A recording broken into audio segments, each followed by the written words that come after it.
تو رب کریم نے فرشتوں سے فرمایا کہ وَاتَّخَذَ ابراہیم خلیلا، ابراہیم میرا دوست ہے۔ تو فرشتے کہنے لگے یا اللہ جسے اتنا کچھ دیا جائے اس نے دوست تو بننا ہی ہوتا ہے۔ اللہ کریم نے فرمایا جاؤ آزمائش کر لو، امتحان لے لو۔ فرشتہ امتحان لینے پہنچ گیا۔ حضرت ابراہیم کے جانور چر رہے ہیں چراگاہ میں، حضرت ابراہیم بھی ہیں، غلام بھی ہیں، بہت بڑا ریوڑ ہے۔ آپ تشریف فرمائیں۔ ایک فرشتہ آیا تو کھیت میں چھپ کے بیٹھ گیا۔ حضرت سیدنا ابراہیم علیہ السلام کھڑے تھے تو وہ کھیت میں بیٹھ کے تسبیح پڑھنے لگا، سبحان اللہ والحمد للہ ولا الہ الا اللہ۔ حضرت ابراہیم کہنے لگے یہ میرے رب کا نام کون لے رہا ہے؟ بڑی اس کی میٹھی آواز ہے، بڑی کون ہے؟ ڈھونڈنے لگے، گھومتے گھومتے اس کے پاس چلے گئے، فرشتہ انسانی شکل میں۔ تو میرے رب کا ذکر کر رہا تھا؟ اس نے کہا میں ہی کر رہا تھا۔ فرمانے لگے یار ایک دفعہ پھر نہیں کرتا؟ تو کہنے لگا ابراہیم پہلے تو میں اپنی مرضی سے کر رہا تھا، تو کہتا ہے تو پیسے لگیں گے، پیسے ہیں تو کر دیتا ہوں۔ حضرت ابراہیم کہنے لگے بول تو کیا لے گا؟ میرے اللہ کا ذکر سنانے کا کیا لے گا؟ کہنے لگا جتنی بکریاں آپ چرا رہے ہیں ساری دے دے تو میں اللہ کا ذکر سنا دیتا ہوں۔ آپ نے فرمایا بس جا تیری ساری ہوئی، میرے رب کا ذکر سنا۔ اور پھر شروع ہو گیا سبحان اللہ الحمدللہ ولا الہ الا اللہ واللہ اکبر۔ حضرت ابراہیم علیہ السلام کیف میں، یار پھر ذرا سنا، ذرا دوبارہ سنا۔ میں پھر سنایا، ایک دفعہ پھر کہا۔ فرشتہ کہنے لگا بس جی آپ کے پیسے پورے ہو گئے۔ حضرت ابراہیم کہنے لگے چل ایک دفعہ اور سنا۔ کہنے لگا پیسے لگیں گے، تو کیا لے گا؟ کہنے لگا گائیں بھینسیں ساری میری۔ فرمایا بس یار اتنی قیمت، تو سنا صحیح، سارا کچھ ہی تیرا۔ پھر شروع ہو گیا سبحان اللہ والحمدللہ ولا الہ الا اللہ واللہ اکبر۔ گائیں دے دیں، بھینسیں دے دیں، وہ ذکر سناتا ہے۔ حضرت ابراہیم کبھی مچلتے ہیں، کبھی روتے ہیں، کبھی آہیں بھرتے ہیں۔ تو میرے رب کا نام لے رہا ہے، ذرا پھر سے لے۔ کیف جاری ہے۔ کہنے لگا بس بھائی۔ حضرت ابراہیم فرمانے لگے تو اور لے لے جو لینا ہے، مجھے ذکر سنا۔ اس نے کہا ابراہیم بکریاں میں لے چکا، گائے بھینسیں میں لے چکا، اونٹ رہ گئے، سارے لے لوں گا پھر ذکر سناؤں گا۔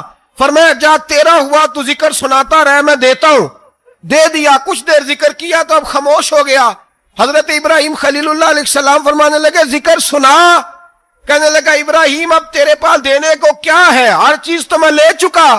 آپ فرمانے لگے یہ گائے بھینسیں بکریاں چرانے کے لیے تجھے کوئی نوکر ملازم بھی تو چاہیے نا، تو اس طرح کر مجھے رکھ لے، میں روٹی نہیں مانگوں گا، کھانا نہیں مانگوں گا، تو اللہ کا ذکر سناتا رہنا، میں تیرے جانوروں کی نوکری کرتا رہوں۔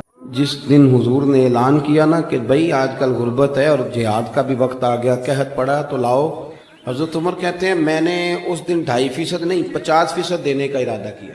حضرت ابوبکر صدیق رضی اللہ تعالیٰ عنہ تو ابھی آنے والے تھے، جناب عمر فرماتے ہیں کہ میں نے نا آدھی رقم، یہ بہت بڑی رقم ہے، آدھی جائیداد، اس کو چھوٹا نہیں سمجھے آپ، یعنی 50%، اور فرماتے ہیں ہر شہر رکھ کے میں نے ماپی۔ اور مجھے پتا تھا کہ ابوبکر صدیق کے کاروباری حالات آج کل ٹھیک نہیں، یہ مجھے پتا تھا، باقی معاملات بھی میرے سامنے تھے، قحط تھا، میں نے کہا آج میں جیت جاؤں گا۔ آپ فرماتے ہیں میں سارا مال لے کے گیا۔ اب میرے حضور کے پوچھنے کا انداز بھی، نبی کریم نے فرمایا عمر کیا لے کے آئے ہو؟ عرض کی یا رسول اللہ 50% لے آیا ہوں۔ آپ فرماتے ہیں ابھی حضور خوش ہو رہے تھے، دعا دے رہے تھے کہ ابو بکر بھی آ گئے، سر پہ ٹوپی کوئی نہیں، پیروں میں جوتا کوئی نہیں، ٹاٹ کا لباس پہنا ہوں، ماڑا بندہ نہیں، چودھری ہے، زمانے کا چودھری، کروڑوں میں کھیلنے والا۔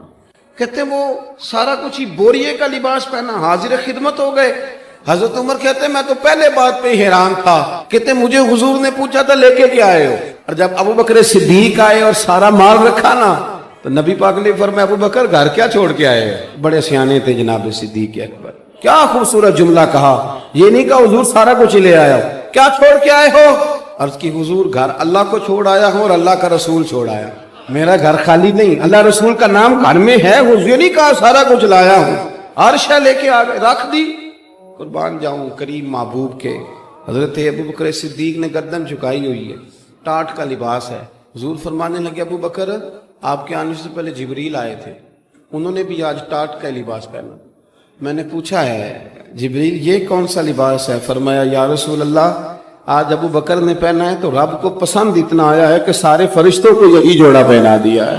اب میرے نبی کریم علیہ السلام نے فرمایا ابو بکر ایک سوال بھی آیا ہے تیرے لیے، حضور حکم کریں۔ فرمایا رب فرماتا ہے تو سارا کچھ لے آیا ہے، تو نے ٹاٹ کا لباس پہن لیا ہے، یہ بتا تو اس حال میں اپنے رب سے راضی ہے کہ ناراض؟ حضرت صدیق اکبر کی تو چیخیں نکل گئی، عرض کی حضور میں کون ہوتا ہوں یہ فیصلہ دینے والا، حضور میں بڑا ہی راضی۔ حضور فرماتے ہیں میں لمبی نماز پڑھانا چاہتا ہوں، پیچھے سے کوئی بچہ رو پڑتا ہے، میں اللہ کی نماز مختصر کر دیتا ہوں۔ نبی پاک صلی اللہ تعالی علیہ وآلہ وسلم کی عادت مبارکہ تھی، حضور سواری پہ چل رہے ہوتے تھے تو کوئی غلام ساتھ چلنا چاہتا تھا تو فرماتے تھے تو میرے ساتھ آ کے سواری پہ بیٹھ جا۔ یا رسول اللہ میں آپ کے ساتھ نہیں بیٹھ سکتا، میں تقاضا ادب ہے کہ میں آپ کے ساتھ نہ بیٹھوں، تو حضور فرماتے پھر واپس چلا جا، میری طبیعت گوارا نہیں کرتی کہ میں سواری پہ چلوں اور میرے ساتھ جو لوگ ہیں وہ پیدل سفر کریں۔ وہ ہمارے ہاں نا جی بزرگ ناراض نہ مجھ سے ہو جائیں، ہمارے ہاں بزرگ بازو کا شکوہ کرتے ہیں، کہتے ہو کاکا ادھر آئے نا تو میرے نہ سلام نہیں لئی، بھئی آپ لے لیتے سلام، یہ کچھ جھگڑے والی بات ہے، آپ سلام کر دیں۔ رسول پاک کی عادت مبارکہ تھی کہ چھوٹے چھوٹے بچے گلیوں میں ہوتے تو حضور آگے بڑھ کے خود انہیں سلام کہتے، ان کے سروں پہ دست شفقت پھیرتے، ان کی چھوٹی چھوٹی باتیں سنتے، ان کے سوالات کے جواب ارشاد فرماتے۔